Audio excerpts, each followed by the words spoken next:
విజయ్. మీకు అందరికీ తెలుసు,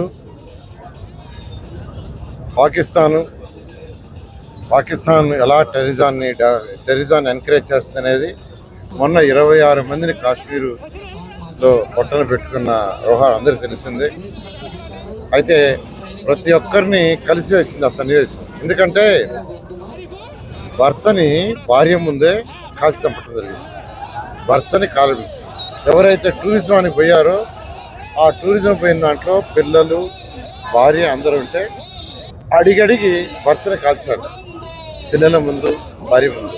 అది మరీ నీచమైన ఇది. అలాంటి వ్యవహారం చేసిన ఈ ఉగ్రవాదాల మీద భారత ప్రధాని గౌరవనీయ నరేంద్ర మోడీ గారు ఆపరేషన్ సింధూరాన్ని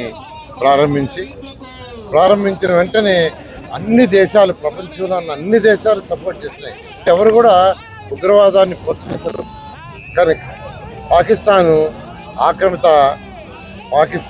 కాశ్మీర్లో ఉగ్రవాదాన్ని ప్రోత్సహించి వాళ్ళ శిబిరాలను పెట్టుంటే వాటిలన్నింటినీ మన సైనికులు ధ్వంసం చేశారు. ఆపరేషన్ సింధూరాలో అతి తక్కువ సమయంలోనే ఎంతో విజయం సాధించిన సైనికులందరికీ హ్యాట్సప్. అదేవిధంగా ఎవరైతే ప్రాణాలు కోల్పోయారో వాళ్ళందరికీ నివాళులు అర్పిస్తున్నాను. ఈరోజు భారతదేశం ప్రపంచంలోని అన్ని దేశాలతో స్నేహాన్ని కోరుకుంటుంది. ప్రత్యేకంగా మన భారత ప్రధాని అయినప్పటి నుంచి 2014 నుంచి మనం గమనిస్తే ప్రపంచంలో ఉన్న అన్ని దేశాలతో స్నేహ సంబంధాలు పెట్టుకోవాలా, అందరితో వ్యాపారాలు చేయాలా. ఇలా చేసిన దానికి బుద్ధి చెప్తామని మొదటి రోజే భారత ప్రధాని చెప్పారు. పాకిస్తాన్ కోరుకోని విధంగా చెప్తామని. అదేవిధంగా ఆపరేషన్ సింధూరా చాలా సక్సెస్ఫుల్గా చేశారు. అలా చేసిన వీళ్ళందరూ కూడా మరొకసారి నేను ప్రత్యేకంగా ధన్యవాదాలు తెలియజేస్తాను. సింధూరాన్ని ఎట్లా దుడిసేశారో ఆపరేషన్ సింధూర్ పేరుతో పెట్టి పాకిస్తాన్లో ఏ పౌరులకు ఇబ్బంది లేకుండా, ఏ సైన్యానికి ఇబ్బంది లేకుండా ఉగ్రవాద సంస్థలను అన్నింటి సర్వనాశనం చేయడం జరిగింది. అదే రకంగా కాల్పులు విరమణ అయిన తర్వాత కూడా మళ్ళీ కవింపు చర్యలకు పాల్పడడం జరిగింది. అరగంటలోనే మన సైన్యం బుద్ధి చెప్పడం జరిగింది. అదే ఉద్యమాన్ని కానీ కంటిన్యూ చేస్తుంటే ప్రపంచ చరిత్ర పుటల్లో పాకిస్తాన్ అనే పేరు ఉండేదే కాదు.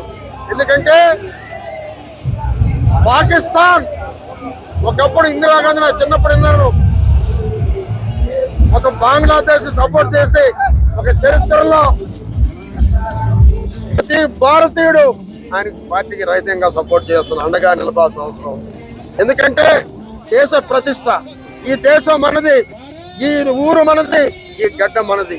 ఎన్ని కాపాడే మన సైనికులు 24 గంటలు కనురెప్పుతాం. అందరూ కూడా ఆపరేషన్ సింధూర్ పేరుతో నేరుగా మన ఆక్రమిత పాకిస్తాన్లో ఎవరున్నారో ఉగ్రవాదుల్ని అందరినీ మట్టుపెట్టడం జరిగింది.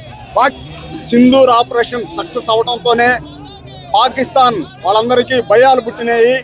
ముఖ్యంగా కూడా ఆపరేషన్ సింధూర్లో పాల్గొన్న వీర మహిళలందరికీ కూడా జోహార్లు. వాళ్ళందరికీ కూడా ముఖ్యంగా కూడా వాళ్ళు చేసిన త్యాగ ఫలితమే ఈరోజు మనం అందరం తలెత్తుకొని తిరుగుతున్నాం. ప్రపంచ పటంలోనే పాకిస్తాన్ని తీసేయాల్సిన బాధ్యత మనందరి మీద ఉంది.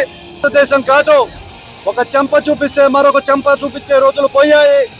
ఒక హద్దు మీరి వీరు ముందడుగు వేస్తే తాట తీసి తరిమి కొడతామని మన జవాన్లు నిరూపించారు. ఈ రోజున సరిహద్దు ప్రాంతంలో నా మహిళల సింధూరం తీసుకోపోవాలని చూసిన మిమ్మల్ని పాకిస్తాన్ చివరి పౌరుల వరకు వెన్నులో వణుకు పుట్టించారు మా గౌరవ ప్రధాని నరేంద్ర మోడీ గారు. రోజుల వ్యవధిలోనే భారతదేశం మీద దాడి జరిగిన రోజుల వ్యవధిలోనే తోకముచ్చుకునేటట్టు చేసిన భారత జవాన్లకు, విడుదల జన సైనికులకు అందరికీ కూడా పేరున నమస్కారాలు తెలియజేస్తూ, ఇంతటితో యుద్ధం ముగియలేదు. ఏ రోజున మీరు ముందడుగేస్తే 100 అడుగులు వెనక్కి తరిమి కొడతామని చెప్పి మరొకసారి భారతదేశం తరఫున మన మరెన్నో వీడియోల కోసం మా ఛానల్ ని సబ్స్క్రైబ్ చేసుకుని పక్కనే ఉన్న బెల్ ఐకాన్ ని క్లిక్ చేసి యాక్టివేట్ చేసుకోండి.